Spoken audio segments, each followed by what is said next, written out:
বন্ধুরা সবাই কেমন আছেন? আশা করি প্রত্যেকে ভালো আছেন। বন্ধুরা চলছে প্রচুর গরম। এই গরমে যখন আপনারা আপনার বাড়িতে বিল্ডিংয়ে কাজ করতে যাবেন, দেখবেন যে কাজ করা অবস্থায় আপনার যে ইটের দেওয়ালটা আপনারা গাঁথনি করেছেন, ওই দেওয়ালটা আপনার ফাটল ধরে গেছে বা ক্র্যাকস চলে আসছে। আর এই ক্র্যাকসকে কোনো মতোই আটকানো সম্ভব হচ্ছে না এই গরমের সিজনে।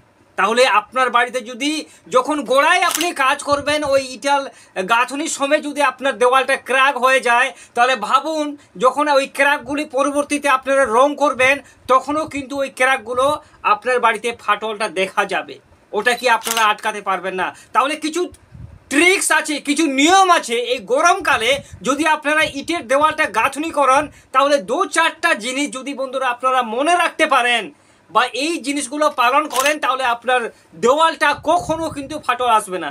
কারণ আপনারা যখনই কোনো কন্ট্রাক্টরকে বন্ধুরা মানে স্কোয়ার ফিট হিসাবে কামটা দিবেন, তখন দেখবেন যে ওই কন্ট্রাক্টরের যে লেবার মিস্ত্রিগুলো আছে তারা কিন্তু ভুলভালভাবে তাড়াহুড়ো করে কিন্তু কাজগুলো করে।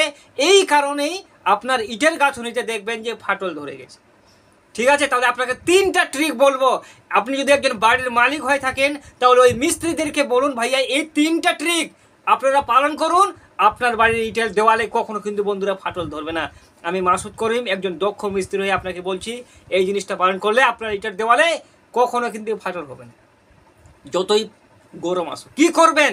প্রথমে যেই দেওয়ালটা আপনারা গাঁথনি করবেন, ওই দেওয়ালের 2 সাইডে যদি পিলার থাকে, তাহলে ভালো করে প্রথমে শুনে রাখুন, ওই পিলারটাকে ভালো করে আগে চিপিং করে নিন।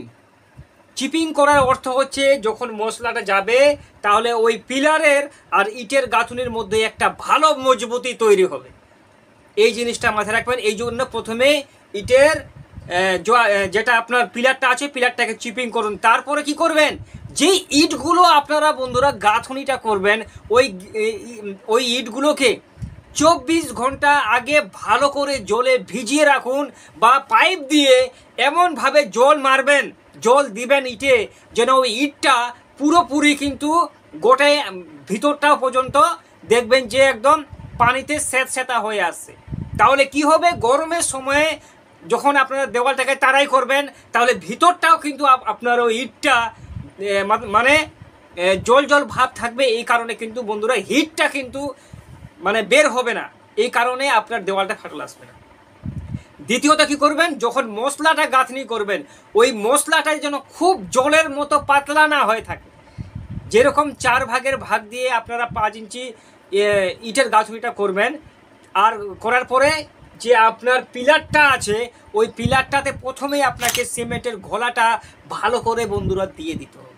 আর দেখবেন যে ওই যে পিলারটা আছে ওটাতে জলটা ভালো করে মারবেন, যেন স্যাঁতস্যাঁতা ভাব হয়ে থাকে, ওই আপনার ঘোলাটা পর্যন্ত যেন শুকিয়ে না যায়।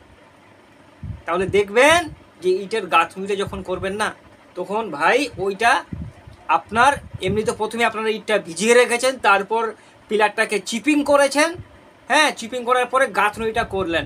গাঁথনিটা করার পরে কিন্তু বন্ধুরা আপনার কাজ শেষ না। কি করবেন?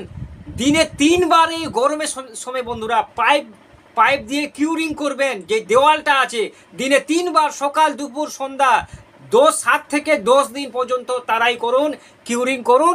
তারপরে এসে আপনি আমার ভিডিওতে বলবেন যে ভাই তুমি যে 3টা ট্রিক্স দিয়েছিলে, এই ট্রিক্সটা পালন করার পর 100% আপনার দেওয়ালে কখনো ফাটলটা দেখতে পাবেন না। দেওয়ালে ফাটলটা কখন লাগে জানেন?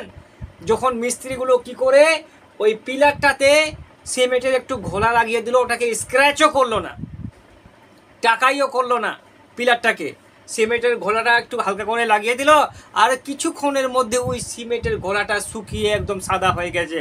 আর ওই মিস্ত্রিগুলো কাজ করে কিন্তু চলে গেল। তারপরে দেখবেন যে সারাদিনে অল্প অল্প করে জল দিচ্ছে। ভাই জীবনে বাড়ি কিন্তু একবারে তৈরি হয় আপনার লাইফে, আর ওই বাড়িটাকে মজবুতি করার দায়িত্বটা একমাত্র আপনার। তাহলে আপনি যদি একটু গাইড করে কাজগুলো করেন, তাহলে আপনার দেওয়ালটাতে ফাটল জিনিসটা কি সেটা কিন্তু বন্ধুরা আপনারা কখনো দেখতে পারবেন না।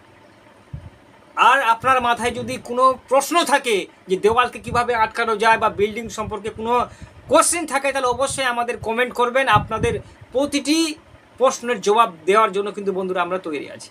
আবার দেখা হবে একটা নতুন ভিডিও, ততক্ষণে সবাই ভালো থাকবে।